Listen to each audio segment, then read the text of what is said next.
Ah, que está medio oscuro también. Voy a prender la luz de... Estoy acá con está medio nublado encima, está medio...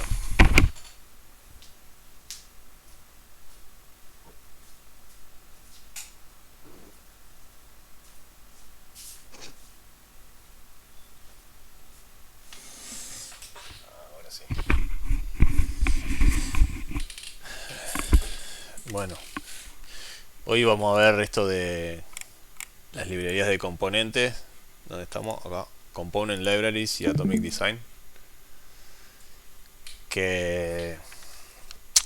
Nada, un poquito ya hablábamos ayer de esto, ¿no? No sé si...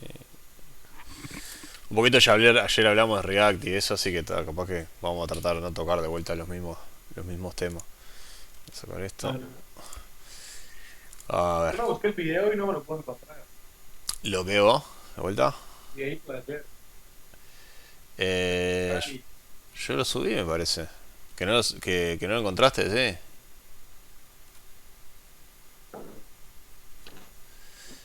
No estoy seguro si lo subí. Creo que sí. O sea, capaz busqué mal. Está en la misma playlist. Hay una playlist ahí que... Para que te la comparto. Está todo en la misma playlist. Capaz que me olvidé de poner en la playlist, a lo mejor, no sé. Bueno, ahora mientras vamos ahí yo lo voy buscando, de acá de costado. Eh, Vamos a leer lo que dice ahí. Mientras que corro esto acá. Tengo un canal nuevo, el canal nuevo este de YouTube que lo hice con una cuenta aparte para que ande. Tengo que pasarle todo el contenido, está más vacío ese cosa. Bueno, vamos a empezar por acá y después hablamos de los diagramitas esto a ver si los puedo agrandar un cacho. Entonces, frameworks de componentes, ¿no? Basados en componentes. ¿Qué son y para qué sirven? Bueno, los frameworks son librerías que ofrecen un paquete de soluciones de bajo nivel que para que el usuario pueda enfocarse en las decisiones de alto nivel de aplicación. Los basados en componentes son orientados a objetos, abstraen los elementos de la UI en distintos tipos de objetos. El propósito de reutilizar funcionalidad y apariencia. Ver cohesión, esto es lo que hablamos la otra vez, ¿no? La parte de cohesión y coherencia. En desarrollo web estos frameworks son particularmente útiles ya que la API del DOM, esto lo podemos hablar al final. Eh, esto está interesante. Esto es como una definición de framework, ¿no? O sea, el framework se encarga de cosas de bajo nivel para que uno pueda encargarse de cosas de alto nivel. Eso quiere decir, tipo, o sea, yo tengo que hacer, yo qué sé, quiero hacer un formulario para que la gente me mande mensajes, yo qué sé, para agarrar gente de internet. Eso es como el alto nivel, digamos. Ese es como el uso final que yo le quiero dar al formulario, digamos. Pero después de ahí para abajo hay un montón de cosas de bajo nivel, ¿no? Tengo que hacer, por ejemplo, el HTML, tengo que hacer el CSS, todo eso. Todos los frameworks en general lo que hacen es dar una solución que viene como enlatada, ¿no? La sacamos ahí de la lata y viene un formulario pronto para que yo le diga lo de más alto nivel. Le digo, che, tiene este campo, este campo, este campo, ¿no? Eso es más o menos lo que hacen los frameworks. No tanto así, pero igual digo, nunca vi. No, hay libre, mejor dicho, hay como plugins, ¿no? Que vos decís, poner un formulario de login y ya no tenés que hacer nada. Pones formulario de login acá y sale el formulario de login, ¿no? Eso es como lo de más alto nivel. Eh, en este caso de los componentes, capaz que me salto esta del medio y voy para acá. Eh, lo que tiene de particular el DOM es que, si se acuerdan que veníamos viendo ahí las APIs que nosotros teníamos disponibles en el DOM, son media fuleras. O sea, de ahí viene todo lo de jQuery que hablamos ayer, ¿no? O sea, es un... Digo, bueno, jQuery salió cuando era todavía más fulero el laburar con el DOM. Igual al día de hoy sigue siendo medio quilombero, medio quilombo, digamos, eh, la parte de, digamos, de mantener la interfaz actualizada. No sé cómo esto tiene un nombre. Se llama Two-Way Binding. Que tal, es lo que es de donde nacieron todos estos frameworks como React, como Angular, todos esos arrancaron, por ejemplo, el otro día estábamos viendo que este todavía está vivo, el Knockout.js, que es uno de los primeros frameworks que salió, que fue el que se convirtió después en Angular, que justamente la cosa principal que resolvía era este de los declarative bindings o el two-way binding. Que lo que es, básicamente es, yo pongo algo en mi componente y eso se refleja automáticamente en el DOM. Hoy en día es como arte de magia, digamos, ¿no? O sea, uno ya React ya se encarga de toda esa parte de bajo nivel. Nosotros ni siquiera nos tenemos que enterar de qué está pasando. Pero si nos fuéramos a poner a escribir algo de eso, esa es la parte como más gruesa. A ver si puedo encontrar el coso de video de una vez, así no me distraigo más. Este Knockout.js creo que salió, no sé. Creo que lo puedo encontrar. ¿Encontraste? Sí, sí, fecha de ayer. Sí. Para que te paso la playlist que yo la tengo acá.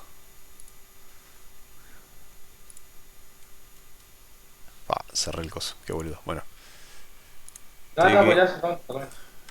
yo le dejo ahí por la duda. Ahí Bueno, está. entonces estos frameworks, este framework por ejemplo, que fue medio que el primero que yo usé, eh, la parte, digamos, pesada que este framework de frontend eh, te sacaba de encima, digamos, era la parte del binding, ¿no? De otra manera, vos tenías que agarrar y decir, bueno, tenías que tener una función que aparte de cambiar el objeto donde vos estabas guardando las cosas, tenía que ir al DOM y hacer toda una vuelta para renderizar o re-renderizar, porque después tiene toda una complejidad de, bueno, qué es lo que tenés que renderizar, qué parte del DOM vas a hacer. ¿Ah? Entonces estos frameworks se encargan de esto. Esto es como la parte pesada que todo esto, hasta el día de hoy, ¿no? React se encarga de eso también. Es medio que lo único. Uno puede usar React con la función render y el state, ¿no? O sea, una vez que tenés render y state, digo, ahí ya solucionaste el 80% de los casos de uso. Todo lo demás es medio como, ¿para qué lo quiero?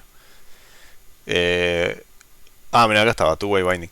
En desarrollo web estos frameworks son particularmente útiles ya que la API del DOM no ofrece una abstracción suficiente para el desarrollo de aplicaciones. En la API del DOM no existe una cosa como un componente. Un componente, o sea, si nosotros mirábamos esto desde el punto de vista de concreto y abstracto, ¿no?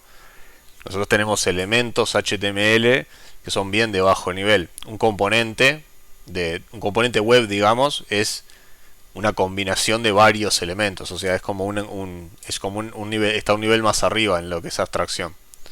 Y la API llega hasta ahí, la API del DOM llega hasta, este es el documento HTML y te da un par de funciones para que vos como que lo manipules, pero no tampoco te da las abstracciones de componente, por ejemplo. Esa abstracción de componente te la agrega en el framework. ¿Tá? Y la manera que se comunica es eso del two-way binding. A ver si hay algo más del two-way binding. Sharing data component class and its template. Bueno, es más o menos lo que dijimos. Si cambias los datos en un lugar, bueno, por eso lo de two-way, ¿no? Porque también digo, si yo tengo en el DOM tengo como acá, ¿no? Tengo un field donde yo puedo escribir. Esa información que yo escribí tiene que mandarla al componente. Pero al mismo tiempo, si yo cambio algo en el componente programáticamente, ¿no? O sea, imagínate que yo qué sé, cada X cantidad de tiempo yo cambio algo, eso también se tiene que reflejar. Entonces es de ida y vuelta. O sea, es el template le avisa al componente y el componente le avisa al template. Los componentes basados son orientados a objetos y abstraen los elementos de la UI en distintos tipos de objeto con el propósito de reutilizar funcionalidad y apariencia. Y acá lo que refiere a cohesión, yo te acuerdo que cuando hablábamos de programación orientada a objetos, yo le decía es medio cagada que no haya escapatoria de orientación a objetos porque es muy difícil de hacer, justamente. Esta parte de cohesión y coherencia, uno ve una interfaz gráfica así y por lo menos a nosotros nos pasa, digo, cada vez que alguien la va a partir en distintos componentes, todo el mundo la parte en componentes distintos. A algunos les gusta partirlo en un millón de componentes chiquititos, hasta el icono es un componente, y a otros les gusta no hacer tantos componentes. De repente uno pasa raya en un lugar y dice, bueno, de acá para allá es un componente, y otro pasa raya un poco más adelante, un poco más atrás. Uno de repente te dice, esta es la lista, por ejemplo, ¿no? O sea, un ejemplo de componente.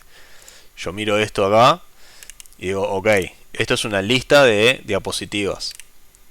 Yo lo haría en un componente solo, o sea, no necesito, porque puedo hacer un for each, ¿no? Y puedo ir poniendo las imágenes de las diapositivas, etcétera. De repente alguien viene y te dice, no, acá hay dos componentes. Un componente es la lista y el otro componente es el ítem de la lista. O sea, acá tengo 5 veces el componente de la lista. Perdón, el componente del ítem de la lista. Entonces está, ¿ves? Esto de son orientados a objetos, traen los elementos, tipo está. La parte de cohesión y coherencia para mí es la parte más difícil. No tanto implementar los componentes, porque está, React lo hace bastante fácil.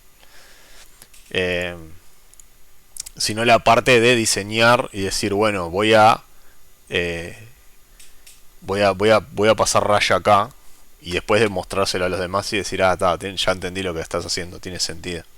Porque después también, o sea, cuando uno diseña un componente, ¿no? Imagínense, yo diseño algo tipo, bueno, de vuelta, la lista de diapositivas, yo tengo que diseñar también la interacción con los otros componentes. Como es orientación a objetos, yo tengo que decir, bueno, qué datos yo voy a guardar adentro del componente, qué datos voy a pedir que me los pasen desde afuera del componente y qué funciones yo voy a permitir que me pasen de manera de que puedan interactuar conmigo, ¿no? Por ejemplo, en esta lista yo diría, bueno, las slides tienen que venir de afuera del componente, ¿no? O sea, yo digo, poneme una lista de diapositivas acá y estas son las diapositivas. O sea, se los paso por parámetro. Le digo, ponete ahí lista y estos son tus ítems. O sea, eso vendría por parámetro.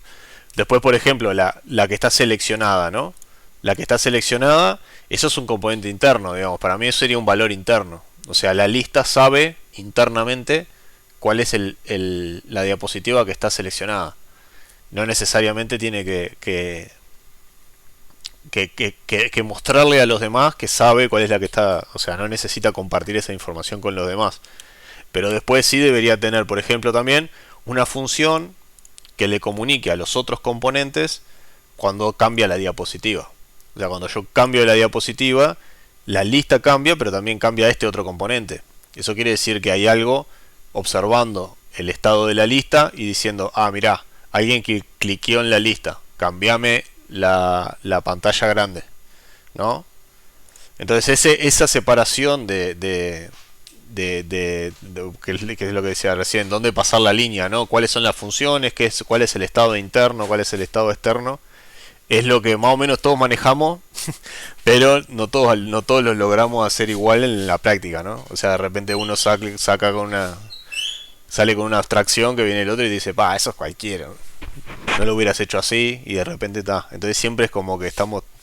Es complicado. Programación orientada a objetos, ya hablamos de eso. Eh, ¿Se entiende más o menos esto de los frameworks? O sea, me imagino que ya habrán visto en algún momento.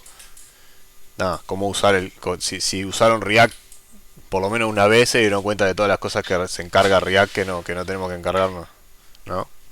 Sí, sí, está claro, ¿qué hace para decir?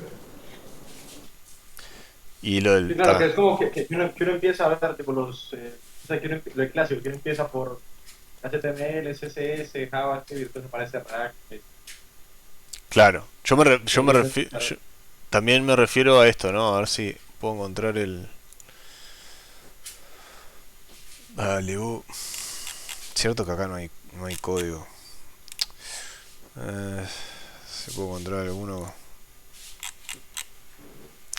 Acá, ¿no? Cuando nosotros decimos render square, nosotros acá estamos poniendo 3 líneas de código acá. Pero atrás de esto hay un montón de código de bajo nivel que se asegura de que eso aparezca correctamente en la pantalla. Eso es lo que quise decir. Claro.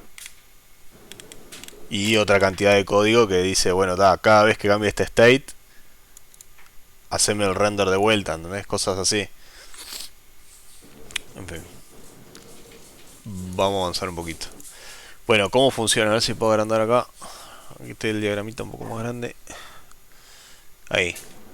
En general, digamos como estos no son parte del. No sé. Angular creo que sí viene con un poco de esto. O sea, Angular es como más posesivo, me parece. O sea, cuando usas Angular también tenés que usar todo como la estructura de Angular. Te dice, bueno, arrancá la app en Angular y ellos ya, aparte de decirte, de darte la tecnología, digamos, como para armar los componentes, también te dan el formato del proyecto.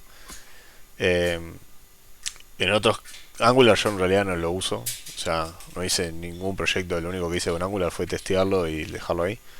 En los otros proyectos, más como React, que no, se limitan a darte la parte de cómo hacer componentes y no llegan a decirte cómo tenés que organizar el código, eh, casi siempre, de vuelta, ¿no? Paréntesis. Esta parte del frontend es bastante más compleja que la API. Entonces medio que siempre que arrancamos un proyecto nuevo es como que hay variaciones, ¿no? O sea, pero está, este es como el diagrama, eh, como el diagrama básico, ¿no? Tenemos un index HTML, ¿no? Que tiene un div donde se va a meter la aplicación. Un index JS, que esto acá se puede hacer todo lo que es inyección de dependencia y todo. No sé si se acuerdan de cuando hicimos la API, aquella función eh, initialize HTTP que teníamos ahí, que el loco levantaba dependencias de todos lados y armaba ese arbolito de dependencias y se lo daba. Eso lo podemos hacer acá. En el front también a veces, medio que ahora sí estamos tendiendo a hacer eso mismo, como tener como un juego de funciones ahí de más de lógica de negocio y acá lo inicializas. Después, este index JS, aparte de inicializar como todas las dependencias y eso, también inicia el router. Que la particularidad que tiene el router es que el router va a estar mirando la URL y cambiando la pantalla, ¿no? O sea, imagínense, a ver qué ejemplo se puede poner acá. ¿Qué ejemplos de...? Bueno, esto creo que cambia la URL, a ver. Bueno, sí, cambia esto de slide, ¿no? Entonces capaz que lo que está pasando acá es que si yo cliqueo acá, cambia la URL. Ven, este slide cambia. Y hay un router en algún lado que dice, bueno, ahora tengo que renderizar esta URL, este estado. ¿Ah? Por lo menos eso es lo que hacemos nosotros. O sea, si viene la barra, el loco dice, viene la barra, tengo que cargar este componente. Viene barra, yo qué sé, barra about. Bueno, voy a cargar este otro componente que es la página de about. Entonces el rol del router básicamente es más o menos como el rol de aquella función handle request que teníamos en la API. Que miraba el barra tanto, a ver qué venía en el barra tanto. Y después elegía cuál acción tomar y decía, toma, acá está la acción. El payload, ¿verdad? Esto es más o menos parecido.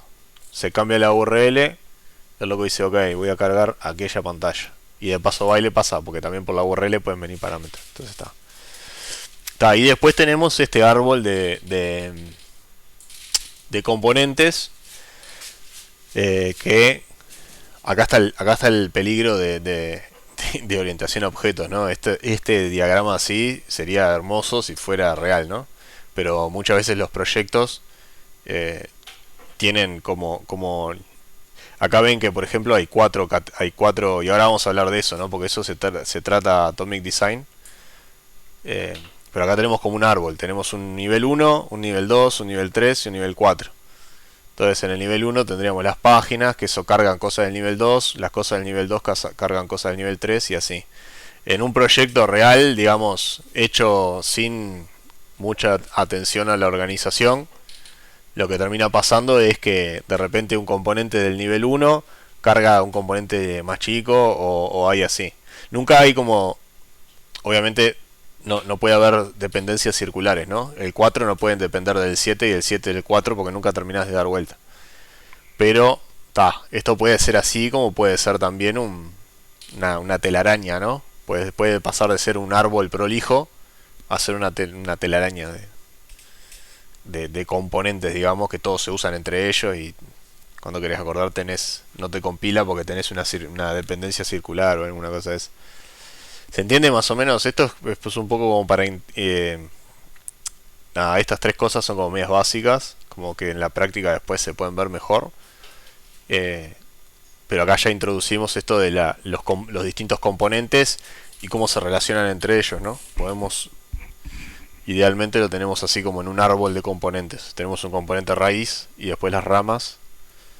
Y idealmente los tenemos más o menos organizados. Y bueno, y con eso entramos acá en Atomic Design. El Atomic Design Es un invento de un flaco que se llama Brad Frost. Que el loco lo escribió en un libro que tiene 5 capítulos, que es un libro cortito. Que está acá, pero este es el blog. Ya se los paso por ahí para que si quieren lo leen. Es bastante... Es orientado a diseñadores, ¿no? O sea, tiene una parte de desarrollo frontend, pero es más que nada orientado a diseñadores. Tiene mucha información sobre cómo el diseñador tiene que organizar, por ejemplo. Este loco recomienda, y nosotros lo hemos hecho y sale bastante bien, tener como una librería de patrones, ¿no? Entonces, por ejemplo, yo voy haciendo componentes y a medida que voy haciendo componentes, aparte de ponerlo en la aplicación, lo pongo como en este museo, ¿no? Es como una librería. Entonces después yo abro la librería y puedo como navegar a través de todos los componentes que yo tengo en la aplicación.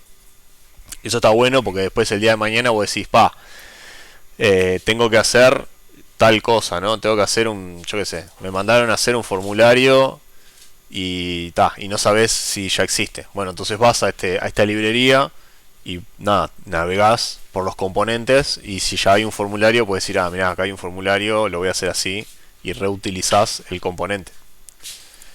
Les voy a pasar esto porque está rico.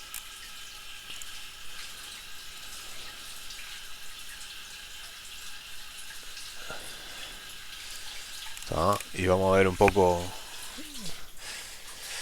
Designing System. Bueno, tiene un montón de cosas también medio que son medio filosóficas también, ¿no? Que cuando hacemos frontend están buenas tener... Cuando hacemos frontend está bueno tener como esa mentalidad de diseñador también un poco.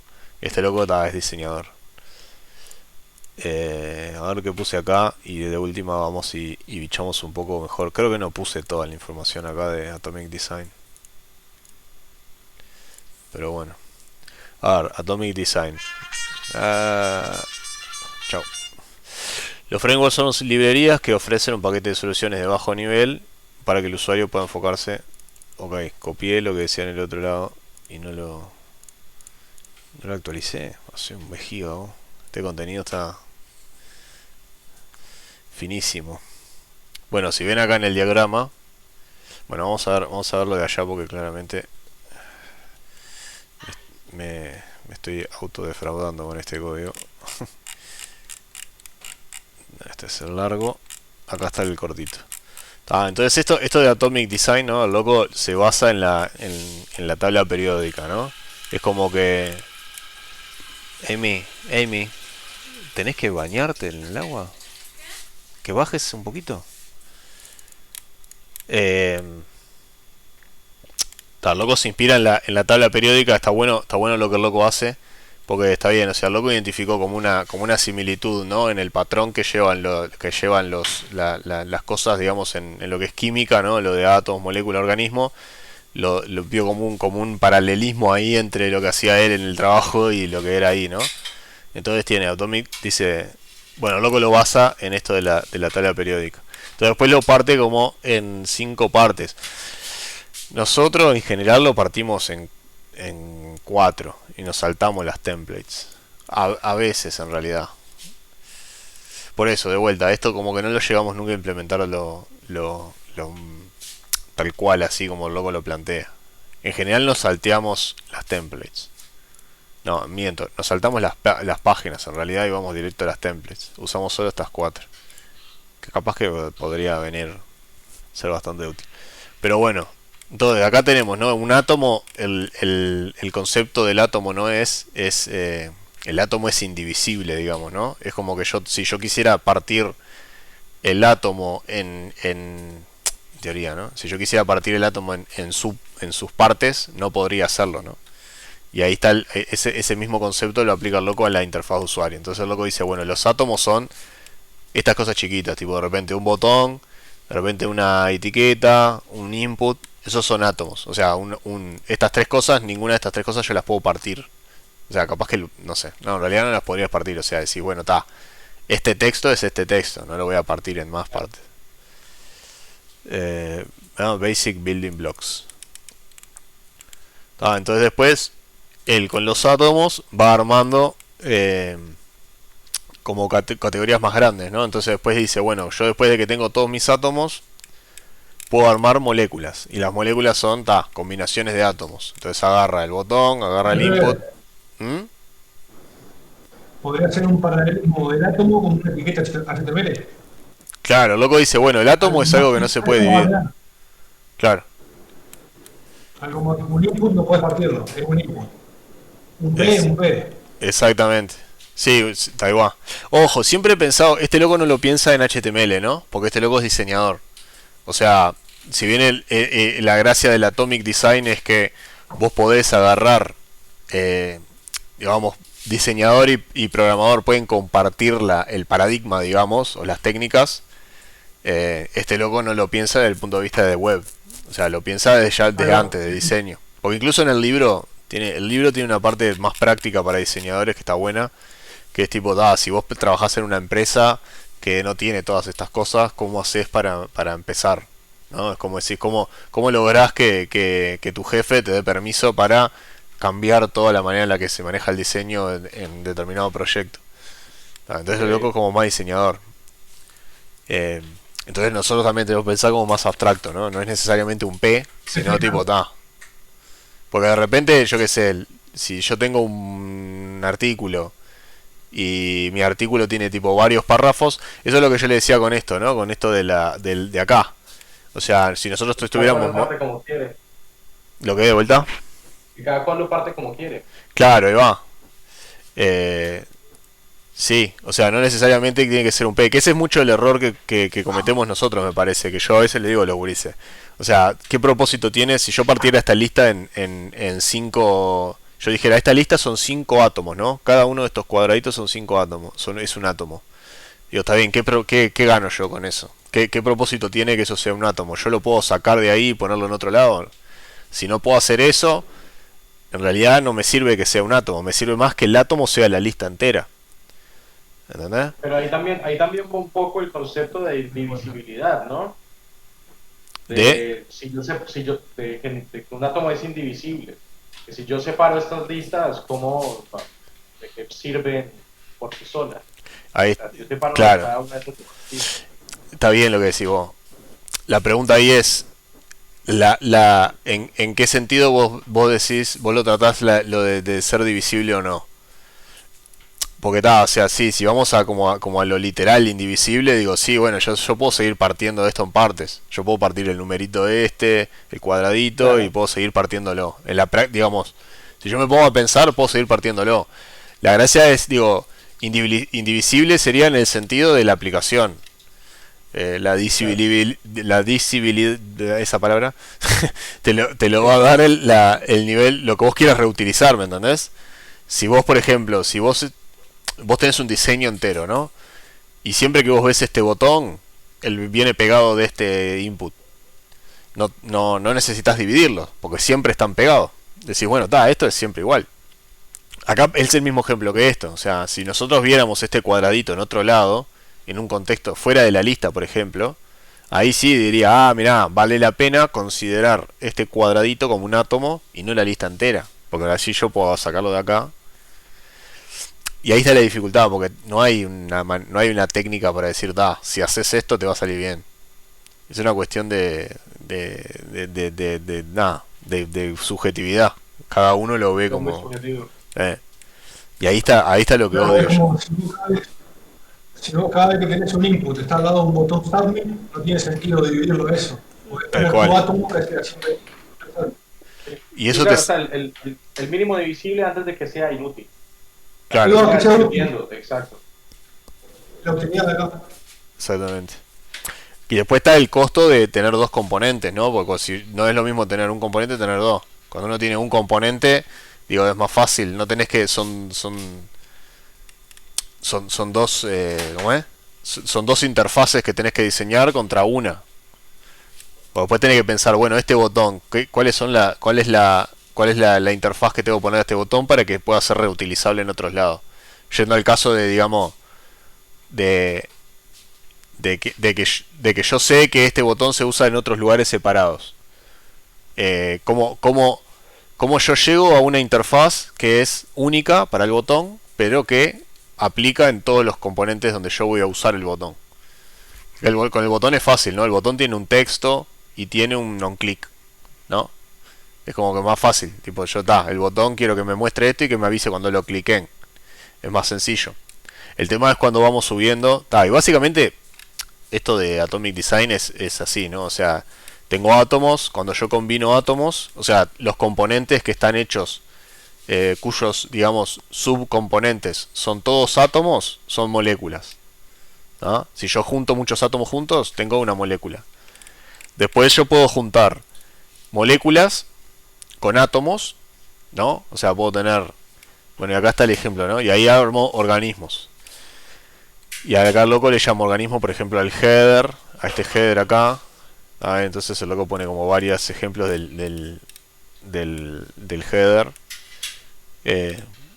Pero si se fijan, o sea, está hecho de, por ejemplo, acá tendría dos moléculas y un átomo, ¿no? El loguito este yo lo veo como un átomo. Y digamos que esta navegación es una molécula. Y este formulario que el loco armó acá ya dijo que era una molécula acá arriba, ¿no? Entonces este organismo es una mezcla de dos moléculas y un átomo. La regla acá sería, bueno, si hay un componente que tiene que trae moléculas, que tiene moléculas adentro, digamos, es un organismo, ¿no? Bueno, y así sigue para arriba, ¿no? Bueno, en realidad, acá tiene una particularidad esto. Que acá esta parte se entendió, ¿no? O sea, nosotros vamos componiendo átomos en moléculas y después las moléculas las juntamos y hacemos organismos. Sí, sí, puede cambiar un poco el criterio de qué es un átomo para algunos, pero la idea está clarísima. Sí. Bueno, esa es como la primera parte, porque después viene esta segunda parte que es, hay como una regla establecida, ¿no? Que, por ejemplo, si un átomo tiene adentro a otro átomo, no es un átomo, ¿no? Es una molécula. Porque si el átomo está compuesto de algo, es divisible. O sea, la molécula yo la puedo partir en sus átomos. Entonces el átomo no puede tener átomos adentro. Y la molécula no podría tener a otras moléculas adentro. Porque si tiene una molécula adentro, yo lo que estoy armando es un organismo, ¿no? Entonces ahí como que voy generando esta jerarquía de componentes, ¿no? Que tengo más grande. Esta jerarquía de componentes que ya digo, bueno, al final acá siempre están, bueno, acá le puse, ¿ven? Acá al final siempre están los átomos. Acá al final siempre están, un nivel más arriba de los átomos siempre están las moléculas, y un nivel más arriba de los organismos, de las moléculas, están los organismos. Entonces acá estoy estableciendo esta jerarquía de componentes, que de otra manera es lo que les decía al principio, se puede descuajeringar todo y tener, en vez de tener un árbol, tener algo más como como un grafo, ¿no? Como algo más desorganizado. Que para eso es para lo que sirve esto de Atomic Design. Ahora, en los organismos se empieza a complicar. No es que se empieza a complicar, tiene como otras reglas. Porque después vos podés tener una aplicación muy grande, ¿no? En donde tener 3 niveles de abstracción no te alcanza. O sea, vos tenés, yo que sé, un botón que de repente genera un pequeño formulario, pero ese pequeño formulario es parte de un formulario más grande, y ese formulario más grande es parte de, yo que sé, un perfil de usuario que tiene varios formularios grandes, ¿no? Entonces ahí, ¿qué pasa cuando tengo 4?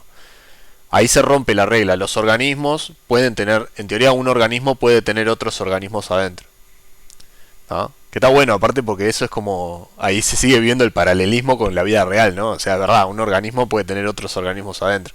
Las moléculas no tienen moléculas adentro porque ya son otra cosa. Los átomos igual, pero los organismos sí.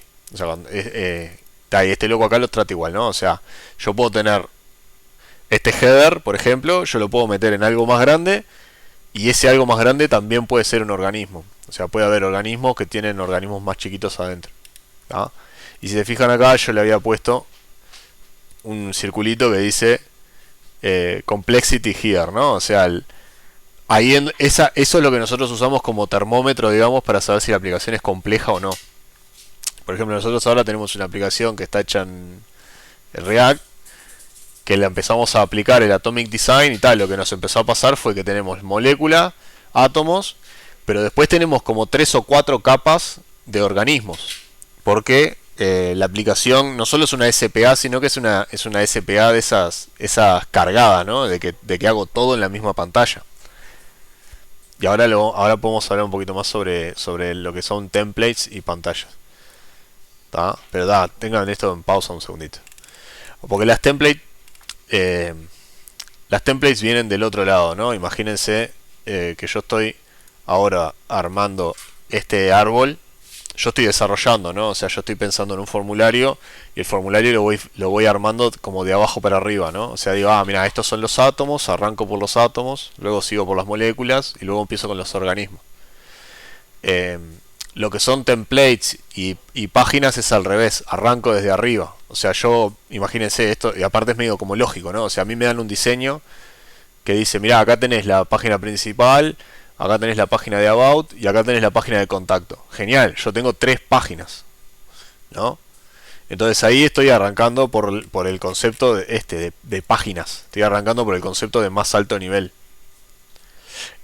No sé si lo estoy explicando bien. Me gustaría tener algo como para como ser más específico. Pero díganme si no entienden. No, sí se entiende. Cuando vos Sí. pensás en una página web o te pasan el diseño, arrancás con la estructura principal, no lo pensás de un botón. Claro. O No sea, arrancás de lo micro a lo macro, sino al revés. Va de lo más grande ahí a lo va. más chico. Haces las dos cosas en realidad. Porque es lo que estoy diciendo, es lo que estaba diciendo. O sea, los organismos al final son como el punto final. Vos vos decís, tengo estas 3 páginas y ya ahí armás 3 templates. O sea, arrancás por el alto nivel. Pero lo siguiente que haces es, decís, bueno, ya tengo mis páginas, vas a lo más bajo nivel y arrancás por los átomos. Porque decís, bueno, voy a empezar Ahí a empezás a agrupar. Claro, y ahí empiezas a construir el árbol hacia arriba hasta llegar al template. Entonces lo que termina pasando es que el template va a cargar los organismos y como que ese árbol va a tener también como más suborganismos hasta que llegues hasta los átomos. Pero laburás como en sándwich, o sea, arrancás por arriba y después seguís por abajo hasta que terminás Tenés dándote que pensarlo de los dos puntos. Claro. Y eso es lo que está bueno de esto, es que como vos empezás de arriba y al final como que terminás encerrando los organismos, los organismos, eso, ¿no? Te sirve bien como para medir qué tan compleja es la aplicación. Porque si yo agarro, ¿no? Imagínense 2 casos. En el primer caso yo tengo 3 páginas. Hago 3 componentes que sean mis templates, ¿no? Digo, esta es la principal, about y contactas. Hago 3 páginas. Y después sigo por los átomos. Armo los átomos, listo. Armo las moléculas, listo. Armo una capa de organismos y ya estoy. Y ahí cierro y entrego el coso terminado. Ese es el primer caso, ese es el caso ideal, ¿no? O sea, tengo una capa de átomos, una capa de átomos siempre tenés, una capa de moléculas que siempre tenés, y después tengo una sola capa de organismos. Ahora imagínense un segundo caso en el cual yo digo, tengo estas 3 páginas, hago los átomos, hago las moléculas, hago la primera capa de organismos, pero después me doy cuenta que preciso otra capa más de organismos y le agrego otra capa más de organismos que tienen organismos adentro. Y después le tengo que agregar otra capa más. Y después le agrego otra capa más. Y termino con 4 capas de organismos que tienen organismos, que tienen organismos, que tienen organismos. Ese segundo caso es bastante más complejo que el primero, en el que tengo una sola capa de organismos. Es más fácil de mantener. Porque no voy a tener que llevar como la cuenta de, bueno, qué organismo depende. No, ahí como que en el área de los organismos se arma así ese grafo que yo le decía. ¿Entienden? O sea, ahí es medio como un despelote ya eso del... Entonces esa es la parte donde... Por eso yo pongo complexity here, ¿no? Porque si nosotros miramos los componentes y vemos que tenemos tipo 3 o 4 capas de organismos, ya digo, esta aplicación es bastante compleja. Y siempre arrancás a tratar de eliminar esa complejidad, ¿no? O sea, porque la gracia también... Ahí ya también te da como un paso siguiente a cómo elimino la complejidad. Bueno, voy a tener que ver alguna manera de eliminar estas capas de organismo. Ya sabes por dónde entrarle. Bueno, a ver qué más tiene el loco acá. Bueno, mira que nos quedamos. El loco hace la diferencia entre templates y páginas. Nosotros nunca usamos las páginas en realidad, porque lo que hacemos es cuando estamos en el router inicializa las templates automáticamente, ¿no? O sea, imagínense una template es la template de la página principal, ¿no? yo le digo al router, le digo, che, si la URL es solamente la barra, cargame esta template. Y tal, y le paso ahí todos los parámetros. Si es un blog, también hago lo mismo. Che, si la barra, si el path es barra blog barra algo, o sea, como está acá, ¿no? Barra blog barra post. Yo lo que hago es le digo, bueno, cargame la template de un post y carga eso y poneme eso en la pantalla. Entonces ahí es como que está, o sea, nunca llegamos a esta parte, esta capa de las pages en realidad. Nunca, yo qué sé, nunca llegué yo a hacerlo. Capaz que porque capaz que está más pensado para web y no tanto para aplicaciones. Pero está, el logo acá como que, Claro, sí, sí, para cambiar la página completa, no es para hacer un refresh del contenido de una SPA. claro, acá la página es tipo ya la template con el contenido. El loco como que está, se Claro, toma el tiempo de hacer. claro, es como la página de inicio, básicamente. O sea, ahí sí sería una página. Siempre va a tener unas cosas estáticas y va a variar de ahí. Cómo Lo se, que dice ahí es una instancia específica de un template. claro. O sea, vos podés tener 3 templates, pero podés tener tipo 10 páginas. Tenés el home, el blog y después tenés una para cada blog, por ejemplo, para cada artículo que vos tengas. Pero claro, yo ese paso tipo yo me lo salteo siempre, porque digo, está bueno, lo voy a hacer dinámicamente.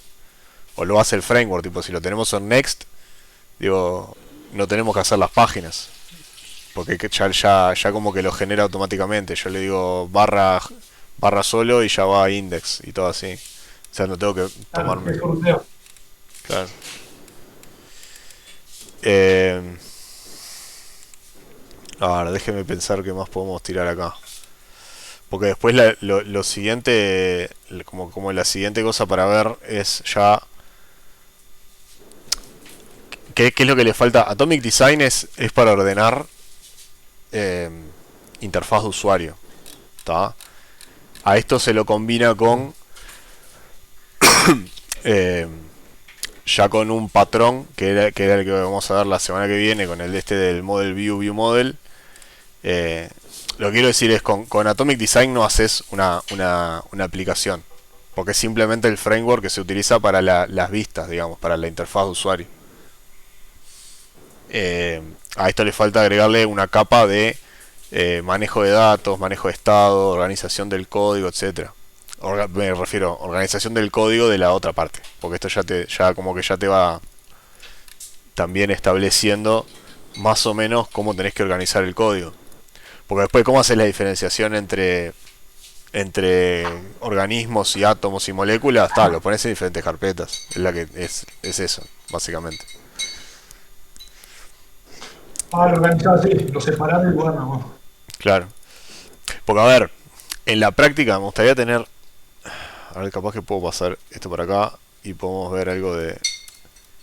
O sea, esto, acá quedó la API, ¿no? Vamos a hacer así. Voy a meter para acá. O sea, en la práctica, cómo yo hago la diferencia entre organismo y molécula y átomo, ¿no?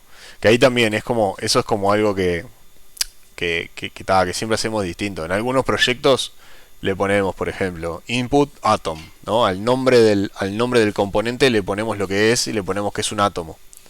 Entonces ahí, ya cuando uno está incluyéndolo en el proyecto, ya estás reconociendo lo que estás trayendo. Entonces ahí de repente si vos estás trabajando en un átomo o pensás que estás trabajando en un átomo y te ves requiriendo otro átomo, decís, esto capaz que no es un átomo.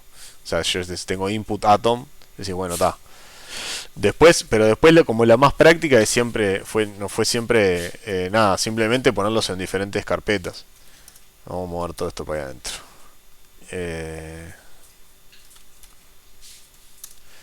Y vamos a hacer web, ¿no? Entonces, por ejemplo, nosotros en la carpeta web hacemos componentes, ¿no?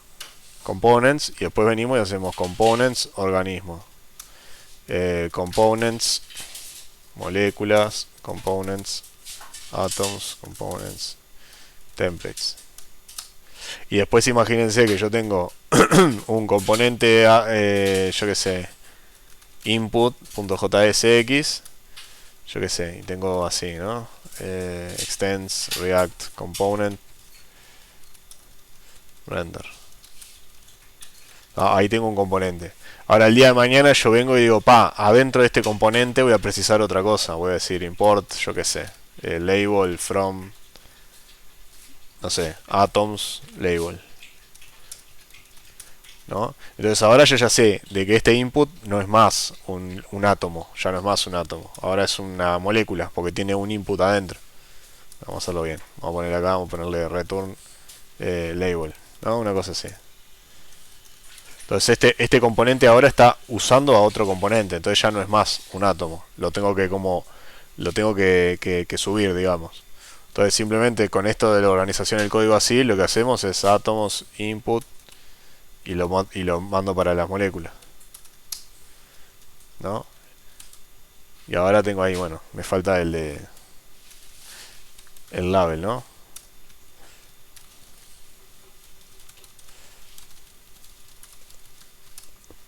Pero y si yo dijera, bueno, pero ¿y qué más puedo hacer con Atomic Design? Digo, en la práctica es esto, o sea, no queda otra. En la práctica es la organización de los componentes. Que es lo que yo digo siempre, o sea, es lo difícil de programación orientada a objetos y del frontend. Es decir, bueno, ¿cómo yo me aseguro de que no hago por ejemplo, el proyecto que nos tocó a nosotros no tiene estas 4 carpetas, tiene simplemente una que se llama Components y adentro tiene 1500 archivos y son todos componentes y no hay ninguna indicación de cuál es la estructura, o sea, no hay ningún indicio de este árbol de dependencias que nosotros armamos acá. Ese proyecto es bastante jodido es laburar, digamos, es bastante complicado. Porque vas entrando en los componentes y te das cuenta de que ese componente depende de otro componente, que ese otro componente depende de otro componente, y al final tipo terminaste paseándote por 5 o 6 componentes y estás laburando con el árbol entero para cambiar tipo un botón o una cosa así. Y arriba vas vos y le haces un cambio que viene otra persona y que no lo entiende. Entonces digo, en la práctica se ve así, ¿no? El Atomic Design. Por eso, si el inicio arrancaba de esta manera, va a ser mucho más organizado todo, ¿no? Sí. Sí, es literal. O sea, lo práctico es la organización del código. Cosa que yo diga, bueno, tengo... De repente, mira, en un momento manejamos la idea de poner tipo organismos 2. Creo que en algún proyecto tenemos organismos 2 como de organismos de segundo nivel, ¿no? Y de esa manera también podemos, al mirar las carpetas, podemos entender claro, qué tan profundo va esto de los organismos, porque a veces los tiramos todos para dentro de los organismos y decimos, pucha, así no. Pero en la práctica es esto, y lo otro es la Component Library, ¿no? Que acá no tengo ninguna para mostrar, porque tengo que abrir el proyecto del cliente ahí, no sé qué más. Capaz que después le muestro. ¿Qué sería? ¿Un archivo de todos los componentes o varios, o un archivo por componente? La manera que lo hicimos nosotros es un HTML. A ver, esto de Salesforce, a ver. Nosotros tenemos un HTML, es como Bootstrap, ahí va. Ese es exactamente como a ver la documentación de Bootstrap. Esto capaz que está bueno. Bueno, puede ser que sea un poco así. Es una página donde nosotros cargamos todos los componentes, ¿no? Porque después, ¿por qué digo yo que en la práctica es esto mismo? Porque después nosotros, cuando vamos a cargar el componente, nosotros hacemos tipo algo como, no sé, require, y le ponemos tipo components *.js, ¿no? O sea, digo, tráeme todo lo que esté en la carpeta components y quitale esa discriminación entre organismos y átomos y cosas y metémela para adentro del archivo de la Component Library. Y la Component Library puede ser, esta está bastante buena capaz. Ves que esto tiene como categorías y yo puedo abrir acá Lighting y me imagino que si cliqueo acá me va a mostrar, claro. O sea, acá se va un poco el carajo, ¿no? O sea, ya tiene como tipo, más información aparte del componente. Claro, mira, tiene documentación y specification y yo qué sé qué más. Nosotros todo esto no lo ponemos al pedo. Lo que hacemos nosotros es esta navegación y después cuando vos tocas aparece el componente. Se renderiza el componente acá en el medio. Entonces vos de repente vas viendo podés ir navegando y podés ir viendo lo que tenés. Viste que acá me hizo acordar acá Bootstrap porque está. Bueno, componentes, acordeón, ¿no? Yo cliqueo acá y yo veo acá el acordeón funcionando. Una cosa así. Que esto también te sirve como control de calidad, ¿no? O sea, vos venís, la librería de esta de componentes está rota, no anda, decís, está, bueno, pará, hay que frenar y arreglarla. Después decís, está, ya la arreglé, ahora anda, bueno, entonces ahora también me sirve como un lugar para testear toda la funcionalidad de los componentes. Que esto en general de la UI no le haces un test automatizado, ¿no? Lo testeás. El CSS no lo testeás con Jasmine o con el Jest. Lo testeás con el ojo. Claro. Entonces la Component Library ya te sirve, ¿eh? Y claro, sería una vista más donde vos podés llamar un componente y lo mirás. Claro. Básicamente eso. Sí, es eso. Este loco después bueno, esta parte creo que es que dice Maintaining Design Systems. Justamente, el loco la Component Library él lo tiene como acá, ¿ves? Él le llama Design System, que está bien, esto en realidad es un sistema de un sistema de diseño. Lo que es para estos locos es tipo, si vos tenés un título grande y en color negro y con una determinada fuente, vos lo ponés en el sistema de diseño y lo reutilizás, digamos. O sea, y es medio como hacemos los programadores con las clases, ¿no? Es decir, yo tengo X clase y la miro y digo, la voy a usar en tal lugar. Estos locos hacen lo mismo con diseño. Obviamente, lo hacen ¿cómo es? Con herramientas de diseño, no lo hacen con código. Pero ves si después, por ejemplo, el loco acá está poniendo esto está bien. Acá está el loco, está hablando de en general lo que... este es el ejemplo que nos pasa a nosotros, ¿no? Nosotros caemos en un proyecto que ya existe y a partir de... no es website, poner que sea una app. A partir de la app empezamos a armar la Component Library. Pero el loco te lo propone así, ¿no? O sea, vos arrancá por el Design System, digamos. Y de ahí, después del Design System, tiene que haber otro por acá, ¿no? Bueno. O sea, vos después vas sacando como del Design System, vos vas sacando las distintas instancias. O sea, podés hacer la página con el mismo estilo que haces, yo que sé, de repente haces un cartel para una publicidad en la calle, lo haces en el mismo estilo, con el mismo Design System. Yo que sé, haces un cuadernito, yo acá traté de hacerlo así también, digo, si se fijan, esto tiene la misma fuente que tiene el sitio web.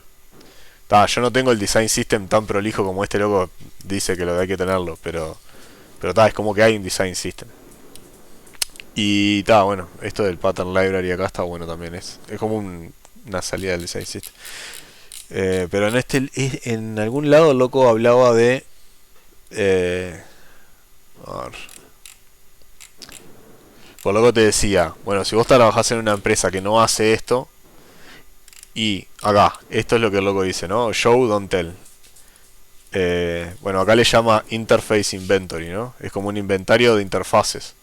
Entonces el loco te dice, si vos querés hacer que tu empresa haga la transición a Atomic Design, lo que haces es, agarrás un PowerPoint y pasás por todas las páginas o por todo, digamos, no sé cómo llamarle, pero por todos los diseños, ¿no? O sea, vos yo que sé, vas a la página, vas a la aplicación, yo que sé, le sacás una foto del coso de la calle, no sé, lo que sea, y armás como este inventario. Entonces acá, viste, ya con esto ya vos decís, tenés razón, estamos siendo como muy inconsistentes. Porque mira por ejemplo, mira todas las opciones de Learn More que tenemos. Tenemos un botón que es liso. Después tenemos uno... Claro. Entonces ahí es cuando vos podés mostrarte que es inconsistente la experiencia. Y esto lo que es al final es normalizar. Claro. Literal. Bueno, lo que nos pasa a nosotros en el proyecto ahora es que tenemos la librería, esta Pattern Library, y tenemos algunos que están repetidos, ¿no? Tenemos, por ejemplo, dos text input, tipo un input de búsqueda y otro input así, parecido, y decís, mirá, acá tengo dos que son muy parecidos. Entonces ahí ya decís, si de vuelta lo mismo que con esto de los organismos y la complejidad. Si yo quisiera, o sea, no quiere decir de que este patrón te facilita nada, pero si yo quisiera atacar el tema de la complejidad, ya sé por dónde empezar. Voy a los organismos y digo, a ver, ¿cuántas capas tengo de esto? Acá lo mismo. Si vos decís, che, ¿qué tan consistente es mi...? No quiere decir que la pattern library de por sí te ayude a ser más consistente. Pero sí, digo, si algún día decís, tengo tiempo libre, quiero ser más consistente o quiero ver cómo estoy de consistencia, como que vas ahí a la pattern library y vas a ver, te vas a encontrar con esto, ¿no? Tengo 3 botones de learn more, mejor los junto. A ver qué más hay por acá. Bueno, loco, acá te explica, ¿no? Tipo, bueno, juntás la navegación, los tipos de imágenes, los iconos, yo qué sé. Sacar screenshots. Esto está bueno. Y es medio, para mí es medio como... Yo siempre lo miro como con ojos de principiante, ¿no? Porque yo en lo que es diseño mucho no caso mucho. Entonces esto es re interesante. Y después en la práctica lo vamos a ver, ¿no? Un poco más. Y no sé si vieron ahí que le dije a los jueces que se vengan la semana que viene y que estemos todos juntos, así tipo podemos tirar más ideas de nada, encontrar ¿Lo ves? Sí, que dijiste que iba a ser todo front la semana que viene, que se viene todo. Claro. Porque el front para nosotros sigue siendo como medio lo que no le encontramos la vuelta.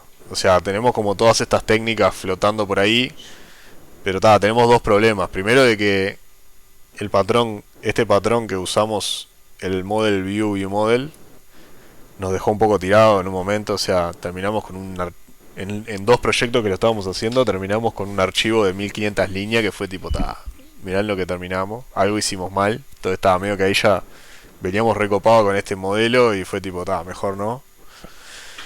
Y después lo que tiene el frontend, de que todos los proyectos que tenemos son distintos.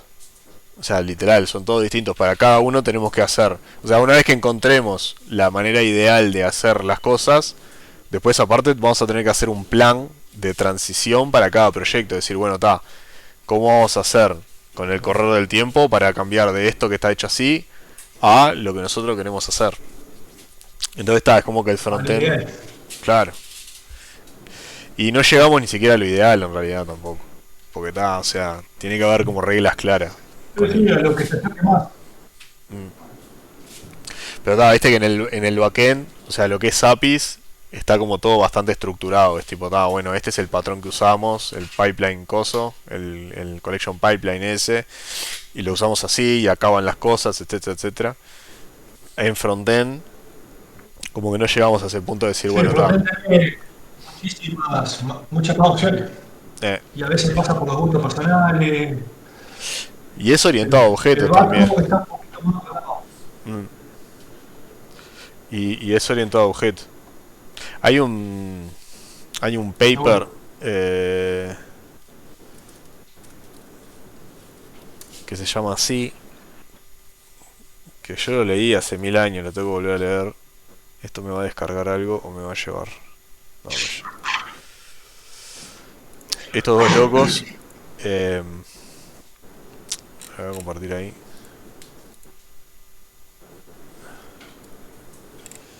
Estos bananas que siguen tirando. Se van al carajo con el bizarro. Estos locos acá, no, o sea, le pusieron un título que no explica mucho lo que tiene adentro, pero como el abstracto, ¿no? Dice, la complejidad es la mayor dificultad en cualquier proyecto de escala grande, ¿no? De software systems. Y entonces los locos acá hacen como todo un análisis de, bueno, de dónde sale la complejidad de un sistema de software. Y aparte de que tienen esto de accidental y o sea, los locos hacen esta diferencia entre que está bueno digamos, cuando vos estás resolviendo un problema, ¿no? O sea, yo qué sé, estamos resolviendo el problema del taller, como decíamos la otra vez. El taller en sí mismo ya tiene cierta complejidad. Vos tenés que, o sea, el tallerista no es que está tirado para atrás y todo funciona solo. O sea, el loco tiene que pensar en ciertas cosas de vez en cuando. Esa es la dificultad esencial que ellos le dicen. Y después cuando vos lo vas a pasar a código, cuando agregás código en el asunto, agregás un nivel más de complejidad. El código en sí mismo es complejo también. Entonces los locos acá hacen todo un análisis y una de las cosas que dicen, complejidad, ellos parten la complejidad en partes. Acá, las causas de complejidad. Y tiene esta del state, a ver cuál es la otra. Testing. Informal. Bueno, está muy interesante, es medio como medio abstracto, no es como muy de alto nivel esto. Pero las más interesantes son estas del control y el state. Esta del state es increíble porque vos lo pensás y decís, claro, o sea, todas las aplicaciones que nosotros las hacemos tienen un montón de estado. Si te pones a pensar, una aplicación React, lo normal es ponerle un montón de variables adentro de cada componente y después, bueno, se las voy pasando a otros componentes. Y esto es lo que dicen acá es, claro, ¿ven? El caso de probar de vuelta o recargar la página o restartear la computadora, etcétera. Eso es porque vos tenés un state, vos tenés un estado de la aplicación que con el tiempo se va modificando y en un determinado momento llega a un estado, valga la redundancia, que no es operable, digamos. La aplicación carga esa base de datos, por ejemplo, y no la sabe interpretar porque en un punto se estropeó. O sea, hay una parte del software que tiene un bug, te cambió una variable y ya el programa ya se cae cuando carga la base de datos, por ejemplo, cosas de esas, ¿no? Digamos, en el uso de una aplicación también lo vas teniendo. De repente vos estás pasando variables entre componentes y en un momento mirás y decís, ¿y esto? Y lo que está pasando ahí es que vos te estás manipulando el estado de la aplicación de manera incorrecta, llamémosle, ¿no? O sea, estás manipulando el estado de la aplicación de una manera en la que no es mantenible. Y estos locos acá hablan de esto, ¿no? La risa, son familia. Y después está la del control. La del control también es interesante porque es... acá dice, control is basically about the order in which things happen. El orden de las cosas. Que también, ¿no? Imagínense que nosotros tenemos una operación, un caso de uso, que tiene que ser paso 1, paso 2, paso 3, paso 4. Eso también genera complejidad. Y acá el loco habla de, bueno, si vos tenés una operación que el orden en el cual haces las cosas, si cambia el orden, cambia el resultado, ahí tenés otro origen de complejidad. No, este coso es un librillo, ¿no? 66 páginas. Nada. Si se sienten tan con ganas de ponerse nerd a full, está lindo. Porque aparte, tipo, yo que sé, tiene estos términos, software crisis, no sé qué. Increíble la tradición que trae esto, ¿no? Saber ahí que la primera crisis del software fue en el 98, en el 68. Sí. Hay otro, a ver, me vienes a acordar, ¿para qué lo voy a hacer acá, fuera de la pantalla? ¿Dónde estoy? Hay uno que se llama... Puta madre, ¿cómo se llama? Bueno, hay uno de Robert Martin sobre programación funcional, que el loco da toda una explicación. Que creo que ya lo pasé al principio cuando hablamos de programación funcional. Que el loco habla un montón ahí de historia, ¿no? De por qué se usaba programación funcional. Y te habla de, bueno, del costo que tenía la memoria en su momento, de que no podíamos manejar mucho estado, porque justamente los discos duros no eran muy grandes, entonces vos tenías que hacer las aplicaciones que se manejaran con poquitos bits y cosas de esas. Y te cuenta un montón de historia ahí que está bueno, está relacionado con esto, ¿no? Con esto de lo que dicen estos locos. Si no me equivoco, esto de la software crisis... bueno, es otra cosa que también este loco tiene tantas charlas buenas que... Esto pasa esta otra también. Robert Martin, que este loco también habla de cómo la industria del software creció exponencialmente, ¿no? O sea que según los cálculos de él, toda la gente en la mitad de la industria del software tiene menos 5 años de experiencia. O sea que se duplica, como en el cálculo, cada 5 años hay el doble de programadores, ¿no? Si ahora hay 100, en 5 años va a haber 200, en 5 años más va a haber 400. Eso quiere decir de que la mitad de los programadores en todo momento tienen menos de 5 años de experiencia. Y eso el loco lo relaciona también con la crisis del software y no sé qué. O sea, porque claro, la industria del software es básicamente un montón de gente que hay una mitad que sigue ahí, pero la otra mitad, digamos, está recién empezando. Entonces también todos estos temas complejos, todos los temas que son como más profundos, uno no en una empresa grande, por ejemplo, los pierde un poco. No, todo eso es muy, muy interesante. Bueno, y está relacionado con esto porque, nada, es cuando lo viví a flor de piel, cuando estás haciendo una aplicacioncita en React y de repente empezás a manejar el estado de cierta manera y de repente ves que se te va yendo la moto y que ya no lo podés manipular más, digamos, como que ya tenés bugs en todos lados, y es justamente lo que hablan estos locos, la complejidad del estado, la complejidad del orden de las cosas. Está muy bueno. Y bueno, nada, esto de Atomic Design lo vamos a ver después cuando nos pongamos a programar. Bueno, ¿quieren charlar de algo más o lo dejamos por acá y seguimos la semana que viene?